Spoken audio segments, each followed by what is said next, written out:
Run away now. It happened during my visit to the hospital where my unconscious sister lay. My 15-year-old niece urgently led me to the rooftop. I couldn't comprehend what was happening. I merely followed her. Look at this, she said, handing me something. The moment I saw it, my heart nearly stopped. Indescribable fear surged through me. Before I knew it, I had unconsciously leaped from that spot. My name is Brenda Martin, and I'm 46 years old. I've always been focused on my career rather than marriage and family. While my peers were experiencing life changes like childbirth and parenting, I stayed true to my own path. I had one sister. We lost our mother when we were young, and the three of us, my sister, my father, and I, grew up supporting each other.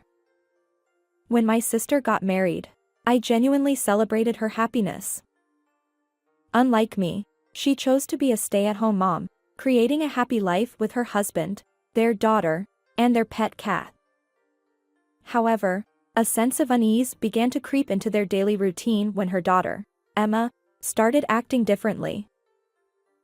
My cheerful and energetic niece seemed to be carrying some worries. Especially when the topic of her father came up, she would suddenly become moody or fall silent. "What's wrong lately? Did you have a fight with your dad?" I asked. But Emma wouldn't share anything specific, responding with a vague, "No, it's nothing." Reflecting on my own adolescence, I understood that this phase often involves disliking one's father. Meanwhile, my sister and I continued emailing each other as usual.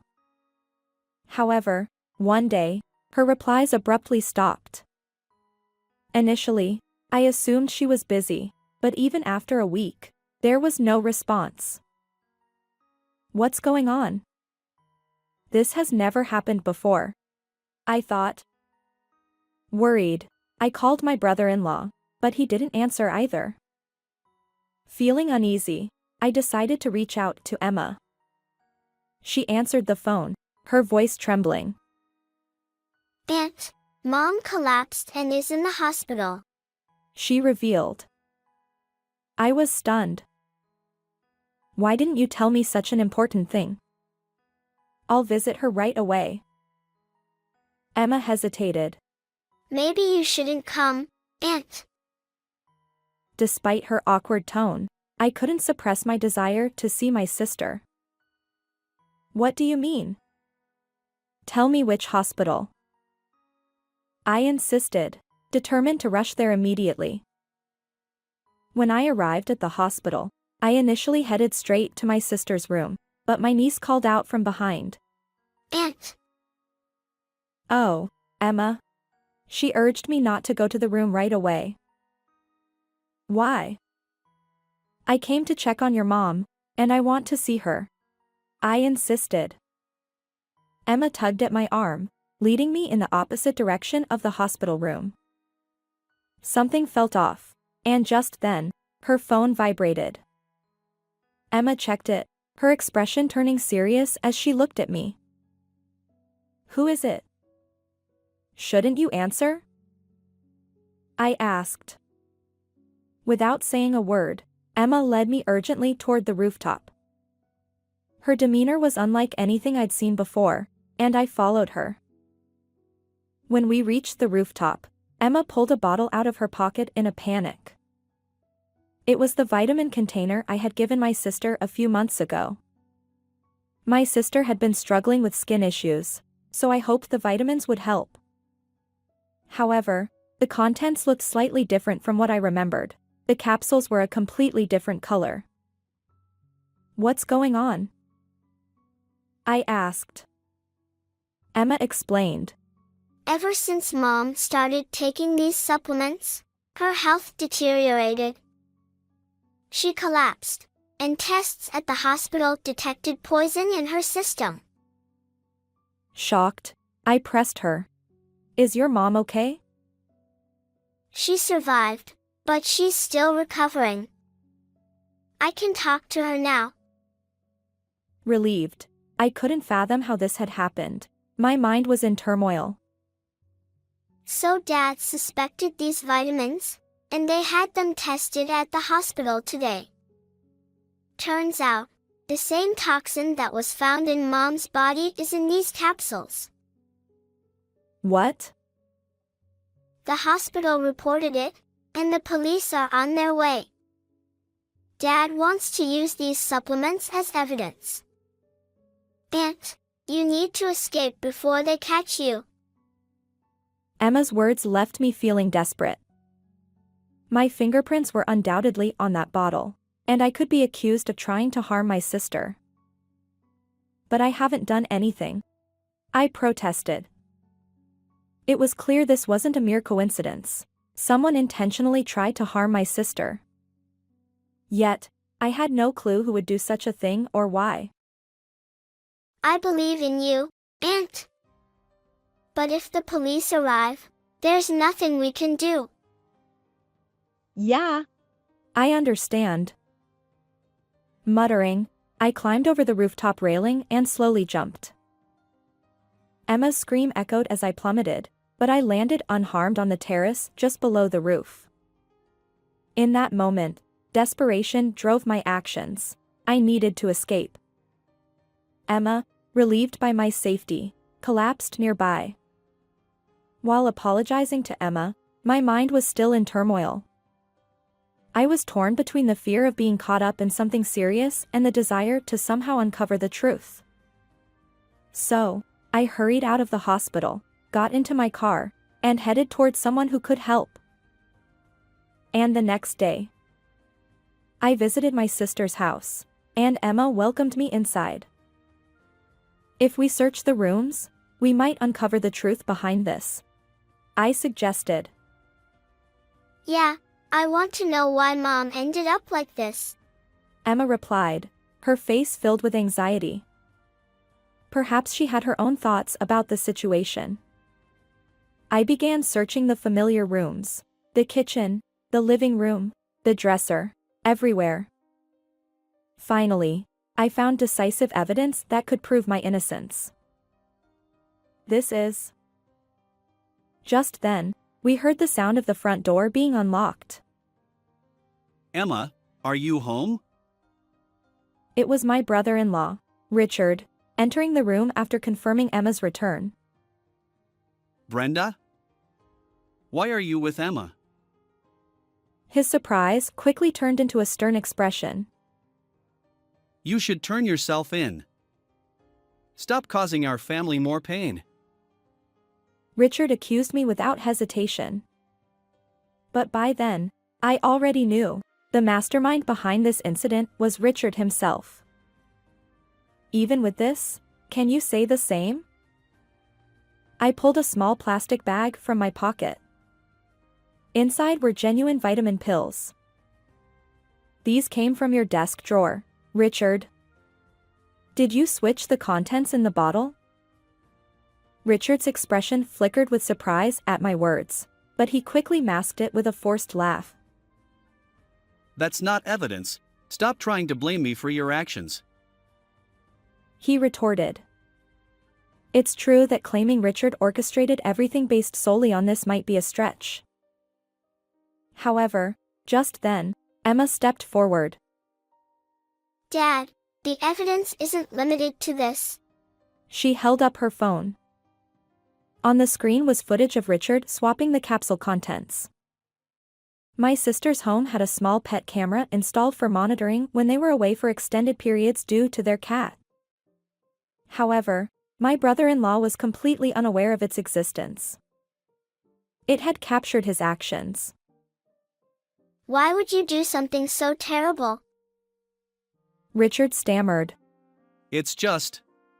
You don't know what's inside those capsules. Why are you defending Brenda? His voice grew louder, but sweat began to bead on his forehead. Worried for Emma's safety, I stepped in front of her. It's not over yet. There's evidence that you imported poison from overseas. I confronted him.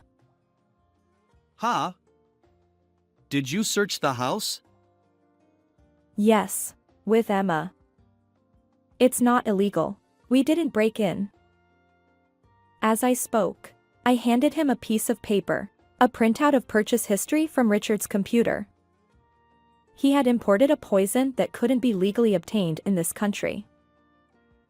I overheard Dad talking on the phone. You said if this plan succeeded, the inheritance would soon be yours. And Mom's health has been deteriorating, which seems suspicious. Emma's voice trembled, tears streaming down her face. But I couldn't tell anyone. I've been agonizing over this. If only I'd confided in you sooner. Her eyes held a mix of sadness and relief. I hugged her gently, feeling responsible for not noticing her distress earlier. Meanwhile, Richard paced the room, searching for another excuse. But this time, he was cornered. However, seemingly at a loss for what to say next, he sighed. Fine. It was all my plan. His words cut through the air like a sharp blade. When her father dies, a massive inheritance remains. But I don't have the right to claim it, so I thought of killing my wife. Richard's hand trembled slightly, and his eyes lacked any spark. He appeared emotionally detached. But even if you killed my sister, you wouldn't inherit the estate, I said quietly, trying not to provoke him. That's why I framed you, Brenda. Do you know? If you kill siblings for inheritance, you lose the right to inherit. Is it really just for that? I asked. His plan was far more cruel than we could have imagined. My heart swirled with anger and sorrow. Then Emma would inherit everything from her grandfather. She's still in middle school, so practically everything would be mine. Emma interjected. But Grandpa is still alive. That's why I plan to stage an accident soon, making it look like he. As Richard's words trailed off, the room grew even heavier with tension. Having confessed everything, he seemed lost, unsure of his next move. What do you intend to do? I asked, feigning calm while fear and tension gripped me. Shut up. This marriage was always about my father-in-law's inheritance, and if it weren't for you... He shouted, out of breath, kicking a nearby chair. This can't continue. I thought. Just then, Richard lunged at us. Instinctively, I pulled Emma toward me, holding her small frame tightly. Suddenly, sirens blared from outside. Police! Hands up! I had secretly alerted the police before arriving here. Officers stormed in, swiftly restraining Richard. Brenda! Emma! Help me! She's fine now, right? Tell them it was all a mistake. Not so fast. Your actions endangered my sister's life. You need to face the consequences. I pushed back against Richard's tearful pleas. He stood there, speechless. Finally relieved from tension, we gradually regained our composure. Finally safe, I hugged Emma tightly, feeling her trembling but seeing a hint of calm in her eyes. Take him away. Richard, handcuffed, remained silent, staring blankly. To deliver the final blow to my brother-in-law, I looked him straight in the eyes. You didn't need to do all this. The inheritance was already yours. What do you mean? His eyes widened, and he swallowed hard. Yesterday, I visited our dad. He liked you and intended to share the inheritance from the start. But now, that's all null and void. I revealed. Yes, the person I met was our father. In fact, when Emma and I talked on the hospital rooftop, she mentioned that Richard had discussed inheritance matters on the phone. So, I went to investigate our father's estate. This can't be. His expression at that moment will stay with me forever. Confusion and despair seemed to crash over him simultaneously, shock rendering him speechless. Subsequently, Richard was naturally arrested, and the news spread nationwide. He faced societal consequences, and his life after release would undoubtedly be challenging. Meanwhile, my sister recovered safely after ingesting a small amount of poison. Of course, my sister divorced my brother-in-law, and she is claiming $30,000 in alimony and child support. Ironically, he will now be burdened with those payments, having aimed for the vast inheritance. As for me, I continued visiting my sister and niece, supporting them in their lives. Just as we did in childhood, my sister and I would face the future together, bound by unbreakable ties. Believing that beyond adversity lies a bright future. Please consider subscribing to our channel. Until next time in our next video.